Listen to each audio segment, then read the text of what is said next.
राज्यामध्ये आजपासून पावसाचा जोर वाढणार आहे। राज्यात 2 जुलैपर्यंत दमदार पावसाचा अंदाज वर्तवला गेलाय। 5 जिल्ह्यांना मुसळधार पावसाचा इशारा आहे, तर कोकणासह कोल्हापूरला 1 आणि 2 जुलैला ऑरेंज अलर्टही जारी करण्यात आलाय। त्यामुळे दमदार पावसाने जुलै महिन्याची सुरुवात होतीये। राज्यामध्ये पुन्हा एकदा पावसाचा जोर वाढतोय। हवामान विभागाने 29 जून ते 2 जुलै दरम्यान राज्यातील बहुतांश भागात दमदार पावसाचा अंदाज वर्तवलाय। रायगड, रत्नागिरी, सिंधुदुर्ग, कोल्हापूर आणि अमरावती या जिल्ह्यांना 1 आणि 2 जुलैसाठी मुसळधार पावसाचा ऑरेंज अलर्टही आहे, तर राज्याच्या उर्वरित भागासाठी येलो अलर्ट जारी आहे। जूनमध्ये कमी झालेल्या पावसानंतर जुलैची सुरुवात मात्र दमदार पावसाने होऊ शकते।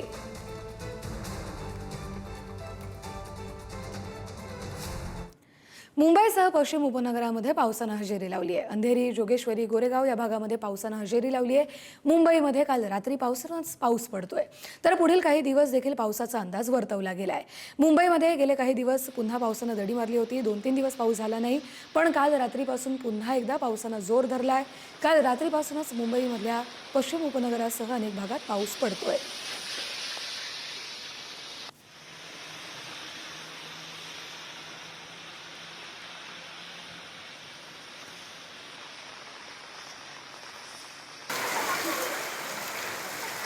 तर नवी मुंबईमध्ये अचानक आलेल्या तुफान पावसामुळे नागरिकांची तारांबळ उडाली।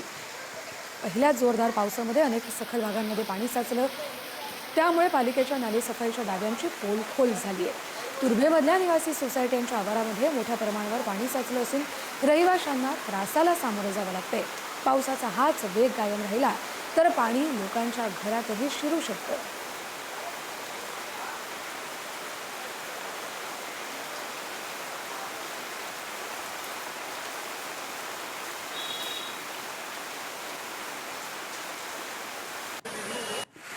तिकडे ठाण्यामध्ये रात्री तुफान पाऊस पडला। ठाण्यामध्ये रात्री 11 वाजल्यानंतर पावसाचा जोर चांगलाच वाढला। अनेक सखल भागात त्यामुळे पाणी साचलं। पावसामुळे ठाण्यातील वाहतुकीवर देखील परिणाम दिसला।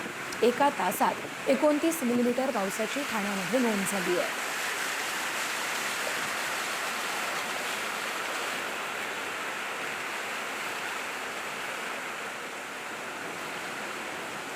ठाण्यानंतर कल्याण डोंबिवलीमध्ये देखील पावसानं दमदार पुनरागमन केलं। अचानक मुसळधार पावसानं हजेरी लावली, त्यामुळे नागरिकांची धावपळ झाली।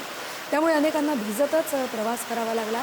वाहतुकीचा वेगही काही काळ मंदावला, त्यामुळे पावसामुळे नागरिकांची मोठी गैरसोय झाली।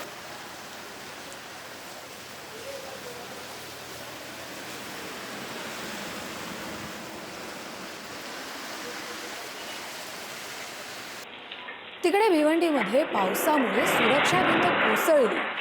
प्रभू आळीतील ही घटना सीसीटीव्ही कॅमेऱ्याने चित्रित केली आहे। रात्रीच्या मुसळधार पावसाचा फटका इथं बसलाय। सुदैवानं कोणतीही जीवितहानी झाली नाहीये, मात्र इमारतींच्या सुरक्षिततेचा प्रश्न त्यामुळे ऐरणीवर आलाय। भिवंडीमध्ये रात्री झालेल्या मुसळधार पावसामुळे ही मोठी दुर्घटना टळली आहे।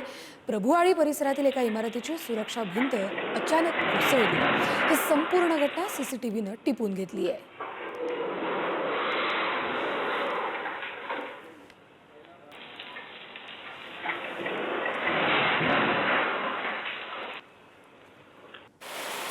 उल्हासनगरमध्ये विजेच्या कडकडाटासह मुसळधार पावसाने हजेरी लावली होती। अचानक आलेल्या पावसामुळे नागरिकांची तारांबळ उडाली, तर दुसरीकडे उकाड्यापासून हैराण झालेल्या नागरिकांना पावसामुळे दिलासा मिळालाय।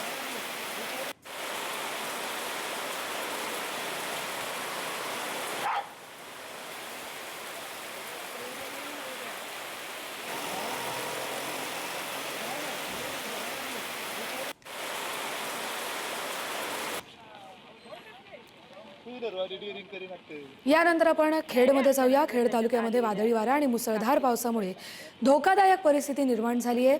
कडूस रोड लगतची मुख्य विद्युत वाहिनी तुटून थेट रस्त्यावर कोसळली, त्यामुळे प्रशासनाने खबरदारी म्हणून दोन्ही बाजूंची वाहतूक पूर्णपणे बंद केली।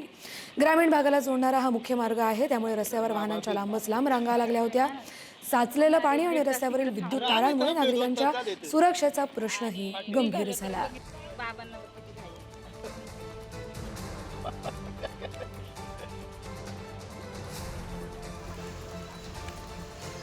तिकडे रत्नागिरी जिल्ह्यामध्ये 2 दिवसांच्या विश्रांतीनंतर रविवारी जोरदार पावसाने हजेरी लावली। रत्नागिरी, खेड, चिपळूण, लांजा आणि राजापूर तालुक्यांमध्ये मुसळधार पावसामुळे रस्ते जलमय झाले। हवामान खात्यानं दिलेला येलो अलर्ट याचा अंदाज खरा ठरला असून या पावसामुळे भात पिकांना मोठी उभारी मिळणार आहे. शहरामध्ये रात्री पावसाचा वेग वाढला आहे, त्यामुळे रस्ते आणि नाले ओसंडून वाहत आहेत. सखल भागातही पाणी साचायला सुरुवात झाली.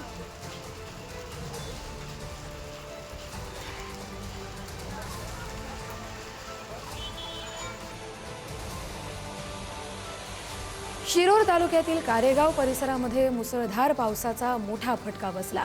सतत पडणाऱ्या पावसामुळे पुणे अहिल्यानगर महामार्गावरती पाणी साचलं असून हा रस्ता जलमय झाला. रस्त्यावरून पाण्याचा प्रवाह वाहत असल्यानं वाहन चालकांची तारांबळ उडाली. खबरदारी म्हणून वाहन चालक अत्यंत सावधगिरीनं वाहनं चालवत होती. वाहतूक मंदावली. महामार्गावर काही काळ वाहनांच्या लांबच लांब रांगाही लागल्या.